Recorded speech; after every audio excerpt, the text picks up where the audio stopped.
Frozen.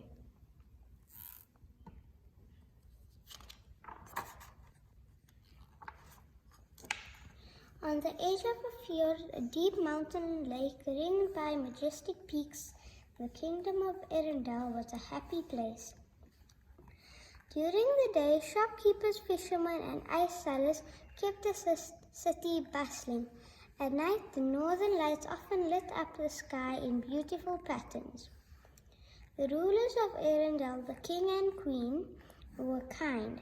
Their young daughters, Elsa and Anna, were the joy of their lives. The older daughter, Princess Elsa, had a magical secret. She had the power to create snow and ice. Anna adored her big sister and wanted to spend every minute with her. One night, Anna convinced Elsa to turn the Great Hall into a winter wonderland. They made a snowman together, and then Elsa created ice slides so Anna could soar through the air. But Elsa accidentally hit Anna with a blast of icy magic. Anna fell to the ground shivering. A streak of white appeared in her hair. The worried king and queen rushed their daughters to the trolls. They were mysterious healers who knew all about magic. A wise old troll was able to cure Anna by helping her to forget the injury and the magic. He also had a warning. Elsa's power will grow, he said. She must learn to control it. Elsa was afraid that she would hurt her sister again. She spent her time practicing to keep her magic under control.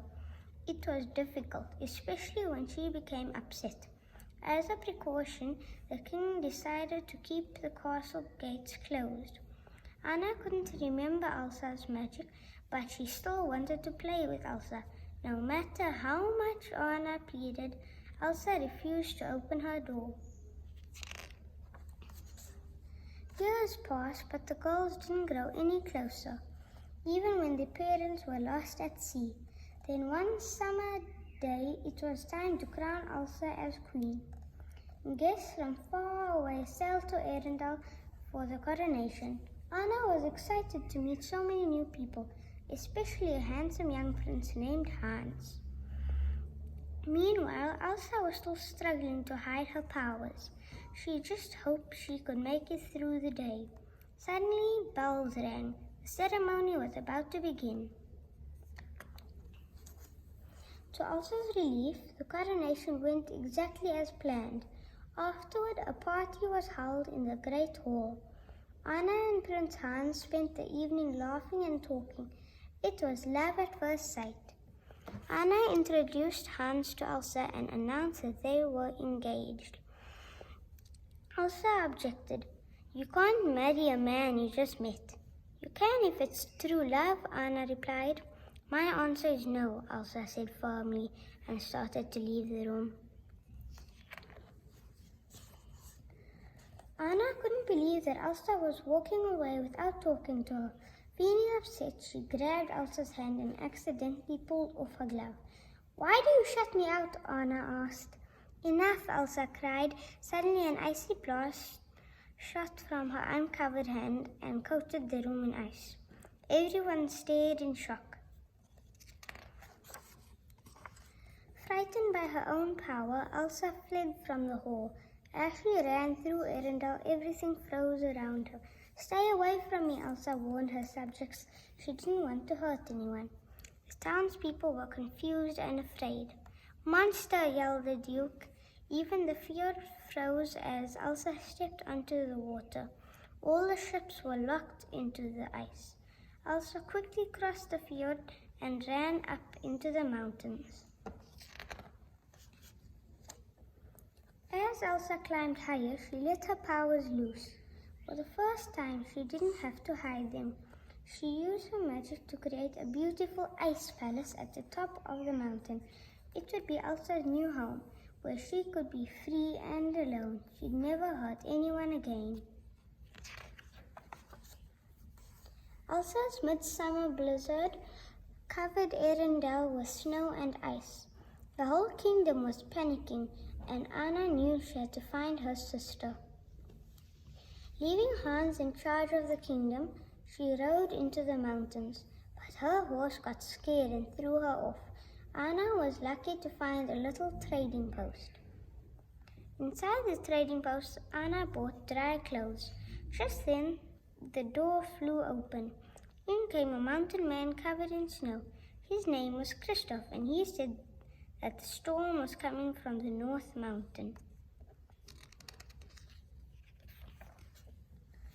That gave Anna an idea. She found Christoph in the stable with his reindeer, Sven. She asked him to take her up the North Mountain to find Elsa. Christoph agreed. We leave at dawn. No, said Anna. We leave right now. As they headed up the mountain, Anna explained how her sister had started the storm, and she told Christoph about her true love, Hans. Suddenly, a pack of wolves began to chase them. Walking together, Anna, Christoph, and Sven escaped by crossing a deep gorge. But Christoph's sled crashed into the rocks below. By dawn, they were almost at the top of the mountain. They looked down toward Arendelle, and it was covered with storm clouds. Here it was an icy wonderland. I never knew winter could be so beautiful, Anna said. But it's so white, added a voice. How about some color? I'm thinking crimson or chartreuse. It was a living snowman. I'm Olaf, he said, explaining that Elsa had made him. Anna asked Olaf to lead them back to her sister. We need Elsa to bring back summer. Olaf grinned. I've always loved the idea of summer, he said. The warm sun on my face and getting a gorgeous tan. I'm guessing you don't have much experience with heat, said Christoph, smiling. Nope, Olaf replied. Come on, let's go bring back summer. Olaf led Anna and Christoph to Elsa's palace. Now that's ice, marveled Christoph. Anna told Christoph and Olaf to wait outside. The last time I introduced her to a guy, she froze everything, said Anna. Elsa was surprised to see Anna and was afraid of hurting her with her icy powers. You should go, Anna, Elsa warned. I'm too dangerous. But Anna explained that Arendelle needed her help. Elsa felt scared because she didn't know how to unfreeze the kingdom. Anna was sure they could figure it out together, but Elsa just grew more upset. Frustrated, she cried out, I can't! An icy blast shot across the room and hit Anna in the chest. Elsa hadn't meant to hurt Anna, and she worried she might accidentally do it again. Get out, she shouted, conjuring up a giant snowman. The big snowman chased Anna, Christoph, and Olaf to the edge of a cliff. They lowered themselves down, but the snowman grabbed the rope. Desperate to escape, Anna cut the line. Luckily, a blanket of snow cushioned the fall. Everyone was safe, but something was wrong with Anna. Her hair was turning white. What happened? Asked Christoph. Elsa hit me with her powers, Anna replied. Christoph had an idea. We need to go see my friends, he said. They can help. Night fell as they arrived in the realm of the trolls. Seeing Christoph, their friend, the trolls came out of hiding. An old troll said that Elsa had put ice in Anna's heart, which would make her freeze solid within a day. But there was still hope. An act of true love can thaw a frozen heart, he explained. Olaf and Christoph decided to take Anna back home. Surely Prince Hans would break the spell with a true love's kiss. Back at the kingdom, Hans had become alarmed when Anna's horse returned without her, so he rallied volunteers to find her. Instead, Hans found the queen. Elsa tried to keep Hans and the others away from her, but during the struggle, she was hit by falling ice and knocked unconscious. Kristoff brought Anna home to Arendelle Castle.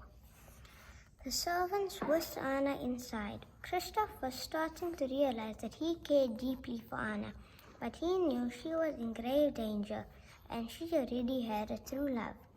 The servants brought her to the library where she found a warm fire and Hans. Anna told him about the magic and how his true love's kiss could break the spell. "Oh, Anna," Hans said with a sneer, "if only someone loved you." As he doused the fire, Hans explained that he had only been pretending to love Anna in order to take over Arendelle. All that was left, he said, was to get rid of Elsa. "Summer will return and the kingdom will be mine." "You can't," gasped Anna as the ice slowly spread through her body.